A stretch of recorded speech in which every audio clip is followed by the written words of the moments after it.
I think it was about 8 months ago that the American Psychological Association came out with a study that said something like 40% of Americans or 50% of Americans struggle with sleep on a nightly basis. I've been doing this work for 47 years.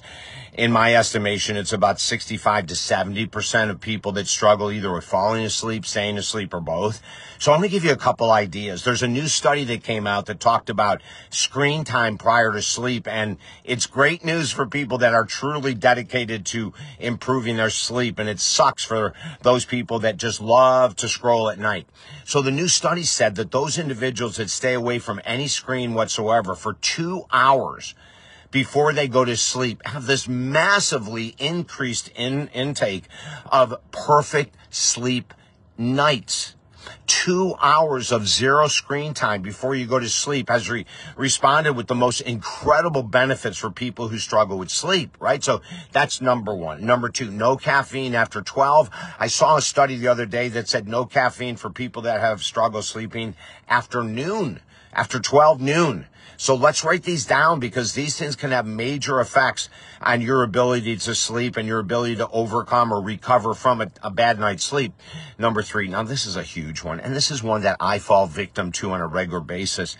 We need to 100% stop talking about how our sleep sucks. I've been doing it way too long. I'm going to admit, I have to work on this every day, and I do, but I slip sometimes. You know, I have struggled with sleep. Now, I'm going to say this on this video so you know what the hell I'm talking about, or you know that I know what the hell I'm talking about.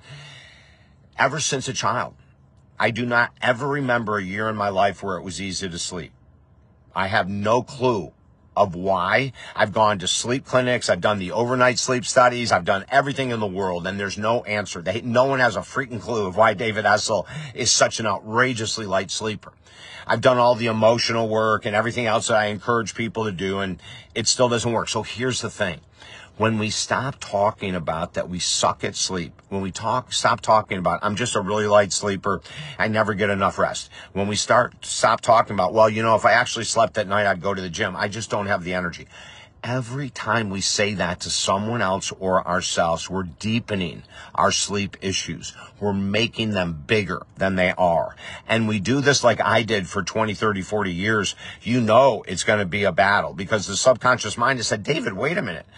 Every day you talk about how you don't get enough sleep. Every day you talk about how you're a light sleeper. Every day. Let's go back to that. We're going to have to be very strong. We're going to have to use willpower in the beginning.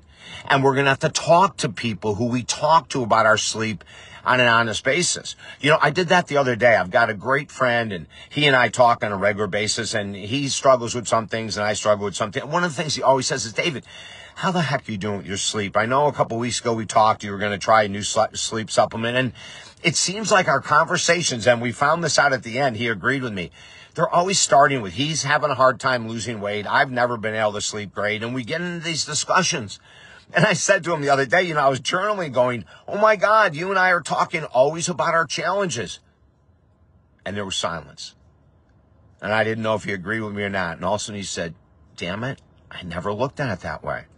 So now we are both, when we talk, we're both saying, if one person starts saying, like if I say, you know, I'm tired, God, I didn't sleep good last night, he says the word orange. And orange means to me, we have an agreement to not talk about this issue.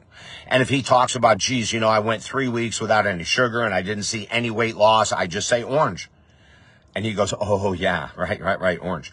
So let's really be careful. What we think, what we share, what we tell others on a regular basis goes right into that subconscious mind, and the subconscious mind's just going to feed it back to us. So we're talking about how we suck at sleep. We talk about how we're a light sleeper. And then at night, all of a sudden, the subconscious mind goes, oh, remember, you suck at sleep. Remember, you're a light sleeper. And there's another night of light sleeping. There is also a technique that I use with my clients when they start thinking about ruminating over how hard sleep is, how sleep is so terrible. And what we do is we interrupt that and we say this. So let's say one of my clients is saying, oh my God, I had a terrible night's sleep and I got all this work to do today. We stop. And we just go, thought. Now, what's the power of slowing down when you're ruminating and talking and sharing about your crappy sleep? What's the power behind, thought? What it does is it takes away the energy from the preceding statement. So whether you're saying I never can lose weight, or I can't find the right partner, or I always suck at sleep, or I never drink enough water, or whatever the shit is that we tell ourselves, we interrupt it. It's called reframing. And we go, thought. Now that takes the power away from the preceding statement. And then we follow it up with a reframed statement.